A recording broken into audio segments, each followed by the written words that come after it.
માણસો સાથે બેસવાની બહુ ઈચ્છા થાય. શા માટે? પૈસા છે એટલા માટે નહીં, લોકો સમાજને પૂજે છે એટલા માટે નહીં, પણ એની પાસે વિચારો બહુ સારા છે. એનો સંપર્ક કરતા આપણને સંતોષ થાય અને ચાર આપણને સારી વાતો સાંભળવા મળે. ક્યારેક ક્યારેક એવી વ્યક્તિ સાથે આપણો સંપર્ક થઈ જતો હોય કે એ વ્યક્તિ આપણી પાસેથી જાય એ પછી આપણું મન એટલું ડહોળાઈ જાય. ડહોળાયા પછી આપણે કદાચ ખ્યાલ રાખીએ તો એમ મનમાં વિચાર આવે કે આ માણસ સાથે અત્યારે બેઠક ન કરી હોત તો સારું. કાંઈક વિચારો મારા શાંત હતા, કાંઈક વિચારો મારા સારા હતા, એ વિચારોને ખળભળાવી નાખે, ખરાબ બનાવી નાખે.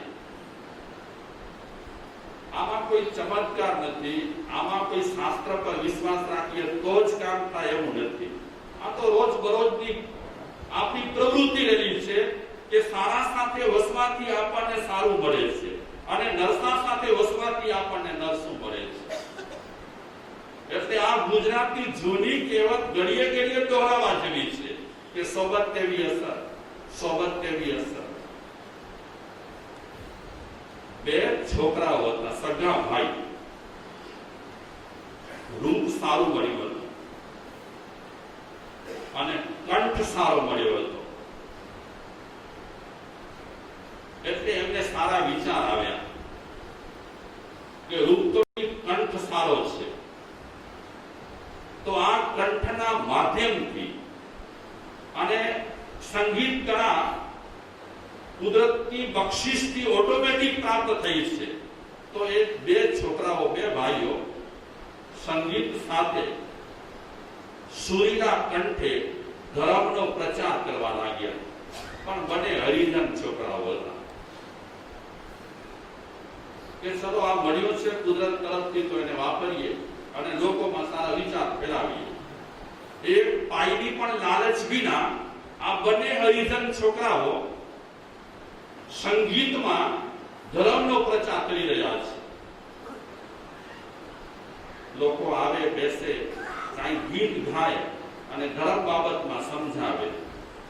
પણ સમાજમાં કેટલાક પ્રતિષ્ઠિત લોકો રહેલા હતા, એમને આ વાત ગમી નહીં. મોભીઓને એ મોભીઓ વિચારે છે કે આ હલકા છોકરાઓ ધર્મનો પ્રચાર કરે એ સારું નહીં. ધર્મનો પ્રચાર તો સારા માણસો કરી શકે. હલકી જાતિ જ્ઞાતિના ધર્મનો પ્રચાર ન કરી શકે એવી ધારણા આ મોભી માણસને હતી. એટલે મોભી માણસે પોતાનો એક ગ્રુપ તૈયાર કરી અને આ છોકરાઓનો વિરોધ કરે છે. પણ એ છોકરાઓ દાદ નથી દેતા. દાદ એટલા માટે નથી દેતા કે અમે ખરાબ કામ કરતા નથી, સારું કામ કરીએ છીએ. તો સમાજને વિરોધ કરવાની શી જરૂર છે? સમાજ પાસેથી અમે પૈસા લેતા હોઈએ, સમાજને આપણે નુકસાની પહોંચાડતા હોઈએ તો સમાજ મને અવાજ ઉઠાવે અને અમારી પ્રવૃત્તિ બંધ કરાવે. પણ એવું કરતા નથી તો સમાજ અમારી સામે જે પડ્યો છે શું અર્થ રહેલો છે? એ છોકરાઓ દાદ નથી દેતા. એ છોકરાઓની ફરિયાદ રાજા પાસે ગઈ. બાજુમાં સૂત્રની વાત કરું છું, ખ્યાલ આવશે તમને કે છોકરાઓ કોણ હતા. આગળની વાત છે, શાસ્ત્રની વાત છે કે સમાજે જ્યારે વિરોધ કર્યો અને સમાજની વાત જ્યારે છોકરાઓએ ગણકારી નહીં, ત્યારે સમાજના લોકો રાજા પાસે જઈ કરી અને ફરિયાદ કરી કે આ છોકરા હલકી જાતિના છે અને ધર્મનો પ્રચાર કરે છે અને સારું નથી કરતા. રાજા એ સમાજની ફરિયાદ સાંભળી લીધી, વધારે કઈ વિચાર્યું નહીં. અને મોટા માણસો પોતાની બુદ્ધિથી વિચારે ને તો સમાજમાં જે ગડબડો ઘણી થાય છે ન થાય. ઘણી વખત મોટા માણસો કોઈના કાને ચડી જતા હોય છે અને કોઈ જે રીતે ભરમાવે તે રીતે ભરમાવી કરી અને કામ કરતા હોય છે. પણ સમજુ અને અગ્રણી માણસો સ્વતંત્ર બુદ્ધિથી કેટલાક નિર્ણય લેતા હોય, કેટલીકની સલાહ લઈને, તો સમાજમાં આજે જેટલા કામ થાય છે એનાથી સારામાં સારા ઘણા કામ થઈ શકે તેમ છે. તો રાજાએ ઓર્ડર આપ્યો, હુકમ કર્યો કે આ બંને છોકરાઓને દેશની કાળની સજા. રાજાનો હુકમ થયો, દેશની કાળની સજા મળી અને છોકરાઓ દેશ છોડીને ચાલ્યા ગયા. પણ એમને બહુ જ ખેદ થયો કે આ સમાજ, આ સારા સમાજના લોકો કે અમે સારું કામ કરીએ છીએ એનો પણ વિરોધ કરી અને આવી અમને શિક્ષા કરાવે છે. એટલો અફસોસ થયો છોકરાઓને. અને અંતે એમણે નિર્ણય કર્યો કે આપઘાત કરી મરી ગયો. સમાજને જો સારી પ્રવૃત્તિ ન ગમતી હોય અને સમાજ કદર તો ભલે ન કરે પણ અમને ઉઠાવી કરી અને ફેંકી દેતો હોય એવા સમાજના જીવીને કરવાનું છે. મોતને બહેતર માની કરી અને એ છોકરાઓ મરવા માટે નીકળી ગયા. અમે દેશ તો છોડ્યો, હવે જીવન છોડવા માટે તૈયાર થઈ ગયા. કોઈ મોટા ડુંગર પર ચડ્યા, પર્વત પર ચડ્યા અને બંને ભાઈઓએ નક્કી કર્યું કે ત્યાંથી પડી અને જીવન ખતમ કરી નાખ્યું. જીવનથી કંટાળી ગયા. સમાજના આ ખૂંધિયા લોકોથી એ કંટાળી ગયા. અંતે જંપાપાત કરવાની તૈયારી કરે છે. એ સમયે એમની નજર પડી, બાજુમાં જ એક મોટા પર્વત પર કોઈક સાધુ બેઠેલા હતા. તો બંને ભાઈઓ આપસમાં વિચારે છે કે આમે મરવું તો છે, નિર્ણય આપણો ફાઇનલ છે, તો એક વખત આપણે સાધુ મહારાજના દર્શન કરીએ. ગયા ત્યાં પગે લાગ્યા. સાધુ મહારાજને કહે છે કે આપના દર્શન કરવા હતા, અમે મરવા માટે જઈએ છીએ. સાધુ મહારાજ કહે છે આમ મરાય નહીં. શું કામ તમે આપઘાત કરવા માટે વિચાર્યું છે? મનુષ્ય જન્મ ફરી મળે નહીં. શું કામ તમે ગુમાવવા માટે તૈયાર થયા છો? તો એ છોકરાએ વાત કરી, બંને ભાઈઓએ સાધુ મહારાજને કે શું કરીએ, ગામમાં હળદૂત થયા, સમાજ તરફથી હળદૂત થયા, સારા કામ લોકોને ગમ્યા નહીં. એટલે છેલ્લે અમે આ નિર્ણય કર્યો છે કે જો કોઈને અમે ગમતા ન હોઈએ અને સારા કામ માટે પણ સમાજ જો વિરોધ કરતો હોય તો એવા સમાજમાં જીવીને અમે કરીએ શું? સાધુ મહારાજ કહે છે સમાજ ભલે તમને તિરસ્કારતો હોય પણ અમે તમારો સ્વીકાર કરીશું. તમે માણસ છો, અમે તમને આવકારીશું, અમે તમારું સન્માન કરીશું અને જો તમારી ઈચ્છા રહેલી હોય તો અમે તમને સારું બનાવીશું. એ બંને ભાઈઓ વિચારે છે અમે મરવા માટે નીકળ્યા છીએ અને આ સાધુ મહારાજ આપણને આવી વાત કરે છે તો એક વખત આપણે આ ખતરો કરી લઈએ. જો કે એક વખત માણસને ગાંઠ વળી જાય કે સમાજ જો આવો હોય તો સમાજમાંથી પેદા થયેલા સાધુઓ પણ આવા જ હશે કે હલકા માણસનો તિરસ્કાર કરે, હલકા માણસને સ્વીકારે. એક વખત ગાંઠ વળી જાય તો ઘણી વખત સમાજની સાથે સાથે સમાજનો એક સુંદર એકમ રહેલો હોય એના પરથી પણ લોકોની શ્રદ્ધા હટી જતી હોય છે. તો એ સાધુ મહારાજ કહે છે તમે સમાજ સાથે કાંઈ અત્યારે વિચારો નહીં, અમે દીક્ષા આપીશું, તમારો સ્વીકાર સહર્ષ કરીશું. અને અંતે એ બંને ભાઈ સાધુ બન્યા, મરવાનું રદ કર્યું અને સાધુ જીવનની યાત્રા એમને ચાલુ કરી અને એ બન્યા ચિત્ત સંભૂતિ. શેનાથી થયા? અગર જો સાધુ મળ્યા ન હોત, અગર જો સાધુએ હિંમત આપી ન હોત, અગર જો એ સાધુએ સારા વિચાર આપ્યા ન હોત તો એ ચિત્ત અને સંભૂતિ શું કરે? આપના જીવન ખલાસ.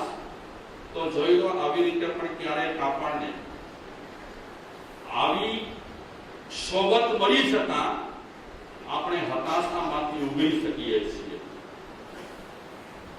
બૌદ્ધ ધર્મના ગ્રંથોમાં પણ આ સોબત બાબતમાં ચર્ચા કરીએ છીએ. જે હમણાં મેં વાત કરી એવી જ વાત બૌદ્ધ ગ્રંથોમાં છે કે હીન માણસો સાથે તમે વસશો તો તમને હલકા વિચાર મળશે અને મીડિયમ માણસ જે મીડિયમ વિચાર ધરાવતો હશે એની સાથે વસશો તો તમને એવા વિચાર મળશે અને શ્રેષ્ઠ લોકોની સાથે વસશો તો તમને શ્રેષ્ઠ વિચાર મળશે. એક સરસ મજાની વાત બૃહસ્પતિ નામના આચાર્ય કહે છે. સમગ્ર માનવ જાતને શિખામણ આપે છે કે કેવી વ્યક્તિઓ સાથે અને કઈ રીતે સોબત કરવી.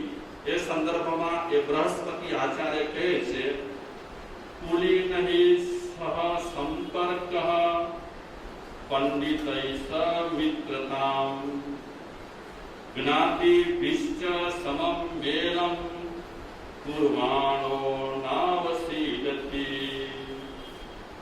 આ શ્લોકમાં કહે છે, ખાનદાન લોકો સાથે તમે સંપર્ક રાખો, ઊંચા લોકો સાથે તમે રિલેશન રાખો.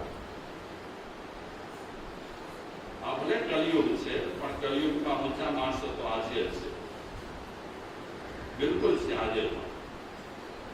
આપણા જેવા ઘણા ઊંચા લોકો રહેલા છે, ખાનદાની રાખે છે, ધરાવે છે. તો જે ખાનદાન લોકો રહેલા છે એનો હંમેશા સંપર્ક રાખો. આજે આપણે જોઈએ ઘણા પૈસાદારોના ઘરોમાં સંપર્ક છૂટી ગયો છે, બિલકુલ એનો. સારા માણસો સાથેનો સંપર્ક છૂટ્યા પછી કેવા ને કેવા કેસ સારા ઘરોમાં બની રહ્યા છે. અને હમણાં એક કેસ તો મીડિયાએ કેવો ચગાવ્યો છે. આ બધા વાંચતા હશો અને ટીવીમાં પણ કદાચ જોતા હશો. બોલાય નહીં જાહેરમાં, પણ કેવા કેસો બની રહ્યા છે. હત્યા અને બીજું ત્રીજું સાવ માણસ માટે સામાન્ય થઈ ગયું છે. પણ મેં હમણાં એક વિચારક પાસેથી વિચાર જાણ્યા કે દુનિયામાં બધું ખરાબ નથી. આપણે મીડિયાના માધ્યમે જે વાંચીએ છીએ કે જોઈએ છીએ, એ મીડિયા વાળાને તો આવો મસાલો ખપે, એમને આવો જ મસાલો ખપે. અને તમે સારો મસાલો લેવા જજો, એ કહે છે જાહેરાત આપો, એડવર્ટાઇઝ આપો, તો તમારી આ બધી માહિતી અમે છાપીશું. અને કેટલાક મસાલા વગર એડવર્ટાઇઝે એ આપી રહ્યા છે, મોટા અક્ષર. કેવા હેડિંગ મૂકે છે કે એક વખતે છાપો ખરીદવાની મહેન્દ્રભાઈની ઈચ્છા થઈ જાય, એવા ગરમ મસાલા આપે. એના એ વિષય એટલા ચગાવે. બાકી આ દુનિયામાં શું સારા કામ નહીં થતા હોય?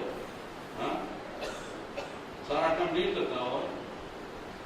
ઘણા સારા કામ થાય છે દુનિયામાં, ખૂબ જ સારા કામ થાય છે. મીડિયામાં એ ન્યૂઝ નથી આવતા, એટલે આપણે માનીએ છીએ કે દુનિયામાં હવે ખરાબ જ કામો ચાલુ થઈ ગયા છે. અગર દુનિયામાં મીડિયા મારફતે આપણે જે તે વાંચીએ જોઈએ છીએ એવા બધા જ ખરાબ કામ થતા હોય તો દુનિયાની હાલત બગડી જાય. પણ એટલી દુનિયાની હાલત બગડેલી નથી. ખૂબ સારા કામો પણ દુનિયામાં થાય છે. ગરીબોને મદદ કરે છે, ગરીબો માટે મકાનો બનાવે છે, ગરીબો માટે બીજી વ્યવસ્થાઓ કરે છે, પાંજરાપોળો સરસ મજાની ઊભી કરે છે, સરસ મજાની સ્કૂલો બનાવે છે, સરસ મજાના લોકો આ કાંતિભાઈ જેવા ને શાંતિભાઈ જેવાને દાન આપી રહ્યા છે, લાખોના કરોડોના આપે છે. આ બધા સારા કામ મીડિયામાં નથી આવતા. તો એનો મતલબ એ નથી કે મીડિયામાં જે આવે છે તે પ્રમાણે દુનિયા છે. અરે એક વ્યક્તિ આપ સૌને યાદ કરીએ તો આપ સૌ કઈ સારા કામ કરી રહ્યા છો. તમારા ઘરે બર્થડે હોય તો અનાથ આશ્રમમાં જઈ કરીને કઈ ખાવાનું આપો છો.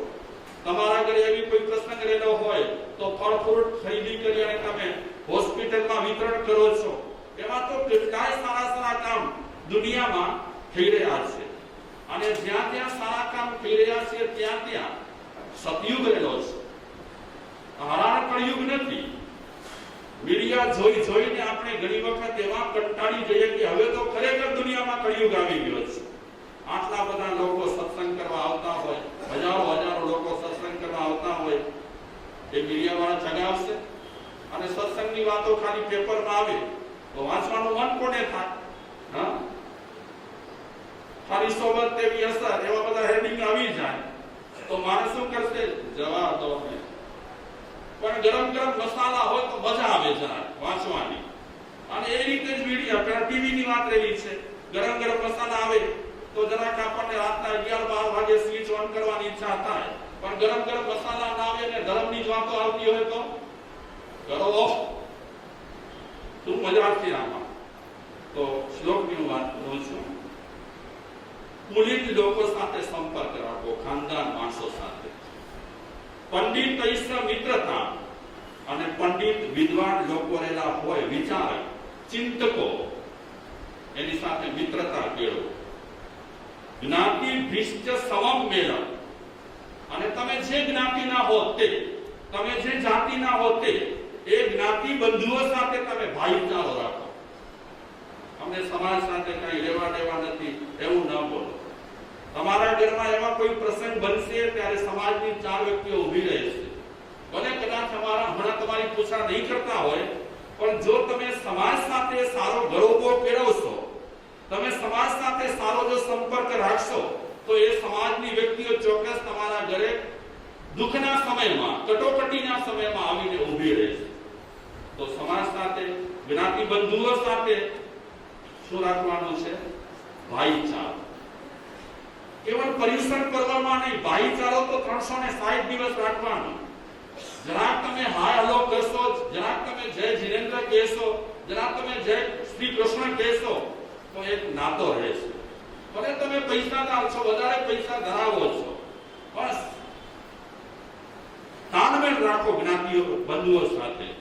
અને શ્રી ચોથી વાત કરી, સમમેલમ કુર્માણો નાવ સિદ્ધતિ. જે વ્યક્તિઓ આટલી વ્યક્તિઓ સાથે સરસ મજાનો ગરોબો કેળવે છે, તે વ્યક્તિઓ જ્યારે કષ્ટમાં આવતી હોય છે ત્યારે એને મદદ કરવા માટે એ વ્યક્તિઓ હાજર થઈ જતી